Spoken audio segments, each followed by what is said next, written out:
Okay, let's bike around Siem Reap, Cambodia. This is probably my favorite way to get to Noah City.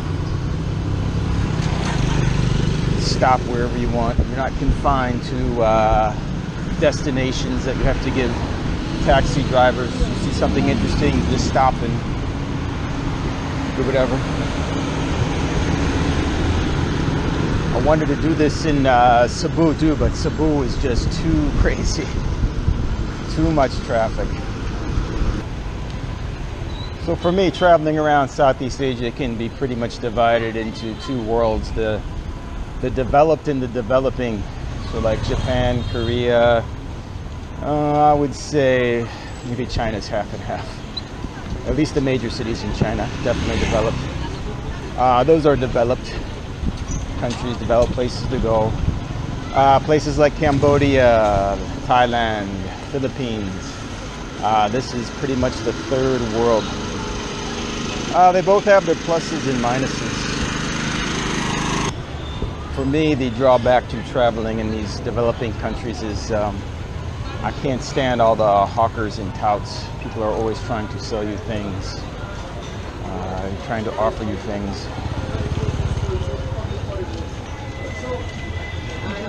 So you spend a big part of your day either ignoring people or telling people no.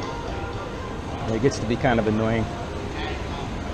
Also, transportation, you have to rely a lot on taxis, which I hate. I love being able to hop on subways to get to where I want to go. But you can get on a bike like this and pretty much do whatever you want.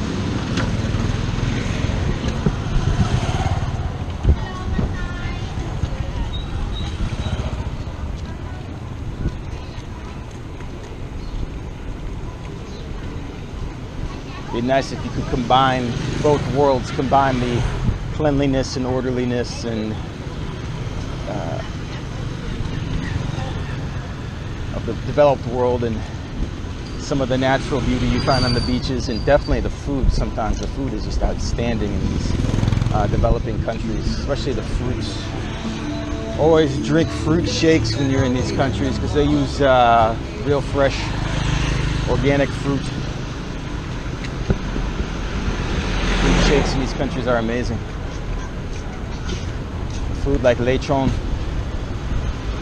and pad thai, and I have to find out what they eat here in Cambodia. All that food is really good.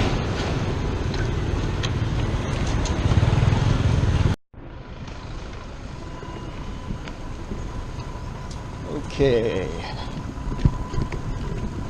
Probably a recipe for disaster, but a few beers and rush hour traffic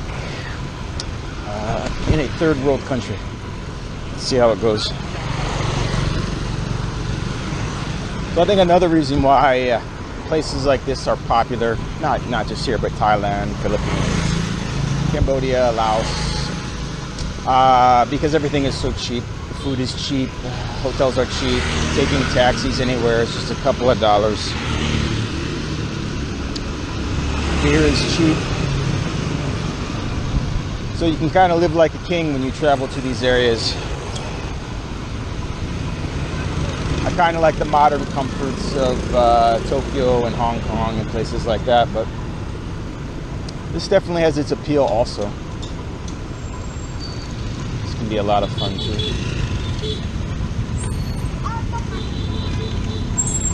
It's where that crazy China traffic experience is paying off. No problem forcing my way around the streets here.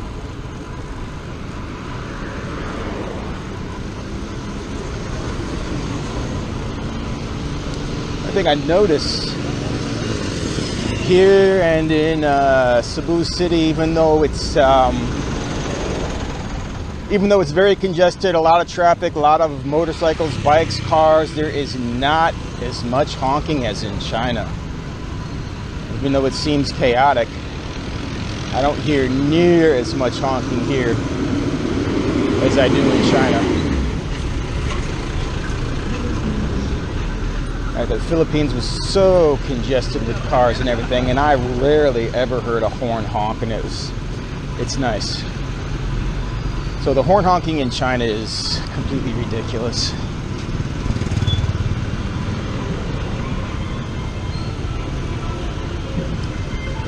Of course, the entire time I was in Japan, I don't think I heard one single horn honk. Even Hong Kong, the most densely populated city in the world, I don't think I heard a single horn honk.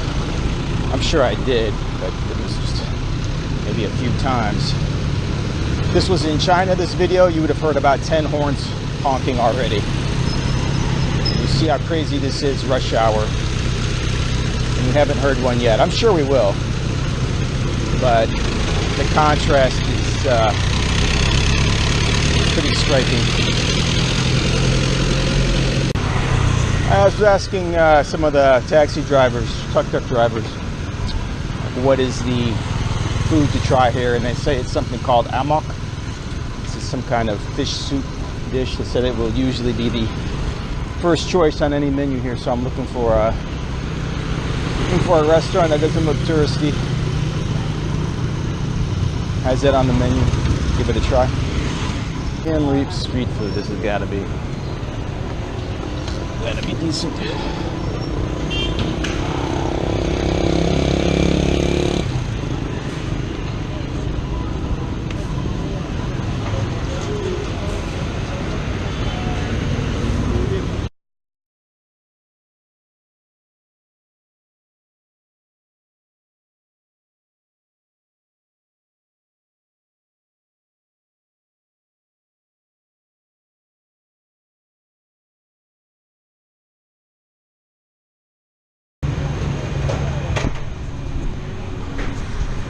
Okay, so this is the amok fish. It's a little different than I was expecting.